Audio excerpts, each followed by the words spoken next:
income. The government should be able to construct a bridge for us, for vehicles to move freely. Dustbins should also be provided to prevent dumping of refuse. The locals also called on government to ensure that law and order is maintained to prevent violent activities in the area.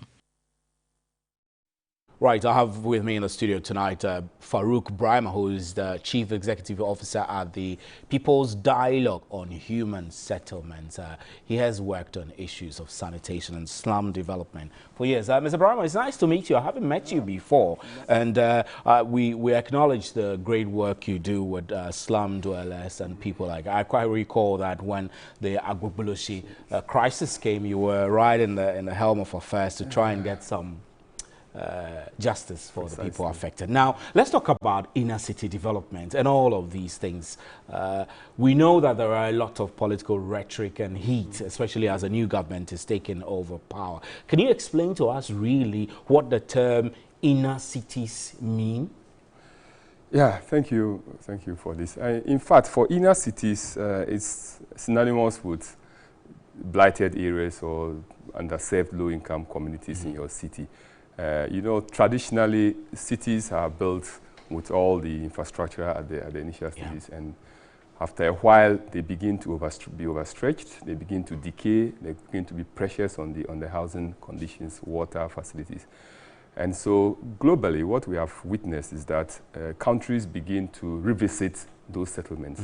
So, for example, if I want to draw the issues home, then I'm discussing Jamestown, Choko, Agbogbolosi, Abeno. These are well-planned cities in the early times. But after a long time of use, you should expect that. We look at Tema site 21, Community 1, for example. These are all inner city areas. And so it's used synonymously with slums, or you could call it regeneration or what have you. They are just the same terms. And so in terms of what exactly is needed to rejuvenate or regenerate growth and development in these areas, what are the key areas any government, I'm not talking about MPP's promises, but what key areas should any government which is serious in tackling inner city slum development challenges be dealing with? I think we need to move a step back before we can proceed. Okay. Basically, the issues of slums, and from what we are hearing, it's more of a slum upgrading approach. Now, with slum upgrading, our first advice would be to take an inventory of the situation. You see, it's very easy to see communities and then label them as slums. And when you move in, each community is unique and distinct. Yeah. So the first point is just to have an inventory. You just have to have the diagnostics of the community. Now, once you do that, you begin to see the peculiarities and the challenges in each community.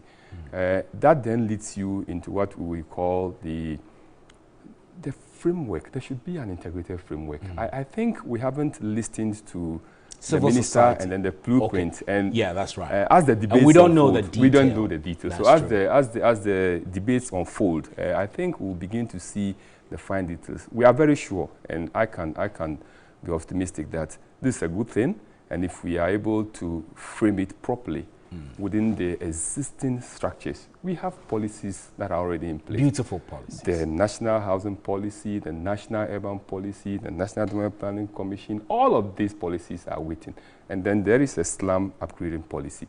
So I believe, and without any doubt, that this is going to be meshed within the existing strategy for dealing with this. Now, before I ask you whether or not you support the idea of inner city